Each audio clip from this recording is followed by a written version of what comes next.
Anda ada rheumatoid arthritis dan saya nak kenalkan satu jenis suplemen yang anda boleh mula yang sebagai pelengkap yang penting lah kepada orang kata suplemen-suplemen untuk masalah rheumatoid arthritis ni, iaitu omega 3 high EPA DHA. Saya bagi tahu sebab apa? Sebab dekat pasaran memang tak tinggi EPA dan DHA dalam omega ni, dan orang tak tahu EPA dan DHA ni sangat penting untuk radang yang you hadapi bila you ada masalah rheumatoid arthritis. Jadi kalau belum lagi follow, saya nak minta klik follow, klik subscribe dan komen saya dah follow. Saya dah follow. Baik, kita cerita pasal omega. Kita cerita dulu apa mekanisme dia. Tapi sebelum tu nak dapatkan dekat link bio, dapatkan dekat link di bawah description, ada link yang saya sediakan. Jadi dan dapatkan produk yang betul. Ramai orang dengar omega, lepas tu pergi beli. Jadi rupanya dia pun tak pandai nak pilih macam mana. Jadi makan tak jadi.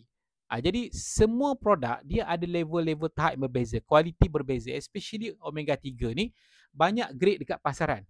Ada yang selamat sekejap, ada yang selamat lama. Ramai orang tak pandai pilih lah basically kan. Tapi Alhamdulillah saya belajar benda ni dan saya pun amalkan sendiri. Baik, omega 3 yang pertama ni kita faham fungsi dia sebagai anti radang yang efektif. Anti radang, bantu tubuh kita kontrol hormon keradangan. Kita ada hormon dalam tubuh kita nama prostaglandin, yang mana ada beberapa jenis. Satu hormon tu dia untuk bengkak. Dia untuk bengkak. Okay, yang kedua, fungsi dia adalah untuk flexibility, joint flexibility. Sendi-sendi kita nak fleksibel, omega 3 akan bantu. Dia bantu untuk lindungi tulang rawan, dia bantu ibarat pelincir kepada sendi-sendi kita ni. Pelincir kan, ada orang keras kan, stiff. Okay, dan yang ketiga, dia bantu untuk perisai kepada kita punya sel kita. Sel kita tu, lapisan luar tu, membran dia tu perlu kepada omega 3. Perlu kepada omega 3. Dan yang keempat, omega 3 ni, bila kita nak pilih omega 3, mesti yang ditapis 3 kali ya. Ambil daripada minyak ikan, sebab minyak ikan dia akan bagi terus yang ada EPA dan DHA. Tubuh kita telan, dia terus boleh pakai. Kalau daripada tumbuhan, tubuh kita kena tukar dulu. Kena tukar baru boleh pakai. Bila tukar pun jadi sikit. Jadi rugilah kan. Jadi kalau kita ambil minyak ikan, selamat apabila disuling banyak kali. Kebanyakan produk dia tak bagi tahu suling berapa kali.